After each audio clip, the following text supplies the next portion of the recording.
Olha, 27 de outubro é o Dia Nacional de Luta contra a Doença Falciforme. Essa é uma enfermidade ainda desconhecida pela maioria da população brasileira, mas pode trazer graves consequências. Por isso, a gente preparou uma reportagem especial para você entender melhor o que é a doença falciforme. Desde a inclusão da triagem neonatal para a doença falciforme em 2001, o diagnóstico desse problema de origem genética tem sido possível graças ao teste do pezinho no nascimento da criança. Apesar desse avanço, os médicos ainda são desafiados a levar conhecimento sobre essa enfermidade. Bem, para a gente entender agora um pouco mais dessa doença, eu converso agora com a doutora Helena Pimentel, que é médica geneticista e consultora da Sociedade Brasileira de Triagem Neonatal e Erros Inatos do Metabolismo. Doutora Helena, muito obrigado pela participação da senhora. E para a gente começar o nosso bate-papo, eu já pergunto, né? O que é a doença falciforme e como ela pode ser diagnosticada? A doença falciforme é um grupo de doenças onde a pessoa tem uma alteração na hemoglobina, né, uma alteração genética, e com isso tem problemas de saúde. O que é que você perguntou? Você perguntou, doutora, como é que dá o diagnóstico? A primeira forma de diagnóstico da doença falciforme, por isso é extremamente importante, a gente está falando aqui hoje, é a triagem neonatal, no teste do pezinho. Doutora Helena, e justamente sobre esses sintomas, eu queria que a senhora explicasse um pouco melhor para a gente, né? Os pais e familiares que nos acompanham nesse momento, quais são esses sintomas?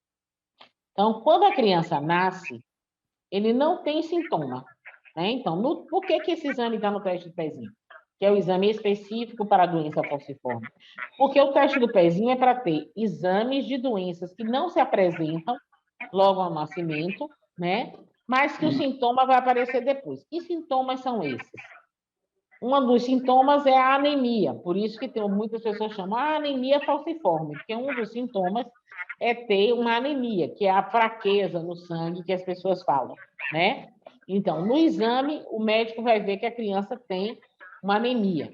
Essa criança pode ter, próximo dos 6 meses, por exemplo, dores em pés e mãos, e até mesmo edemazinho, pé e mão. Pode ter um maior risco de ter pneumonias, de ter infecções de ouvido. Então, essa criança, ela é uma criança que, por causa da doença falciforme, ele vai ter alguns sintomas e risco maior para algumas doenças. Por isso que, quando a gente faz logo no teste do pezinho, a gente possibilita, está lá o diagnóstico. Essa criança vai para o hematologista, que é o médico que trata a doença falciforme, e a partir daí ele já faz ações para prevenir algumas complicações. Então, conhecer que tem a doença, não tem uma cura, tá certo? Fez esse pezinho, vai tomar um remédio, vai sumir. Não, mas vai tomar algumas medicações desde pequenininho, vai tomar algumas vacinas, porque são importantíssimos para diminuir o risco de complicações da doença falciforme. Doutora Helena, essa é uma doença ainda pouco conhecida entre os brasileiros, né? E eu queria saber, assim, se a senhora tem algum dado para repassar para a gente sobre a quantidade de pessoas que sofrem com essa enfermidade, né? Existe um número, assim, já calculado? Elton, não deveria ser uma doença pouco conhecida, não. Por isso que a atuação de vocês, né, da imprensa, é extremamente importante. A doença falciforme na Bahia, por exemplo, em torno de a cada 650 recém-nascidos, um tem doença falciforme. Isso é extremamente frequente. Eu, recentemente, recebi do Ministério da Saúde, da equipe que trabalha com doença falciforme, porque a gente não tinha recebido antes uma estatística, mais ou menos, de como está a doença falciforme no Brasil.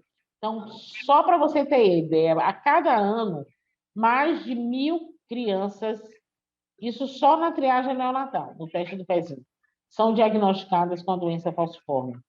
Tá certo. Doutora Helena, só para a gente finalizar agora, eu queria saber, essa é uma doença de alta letalidade?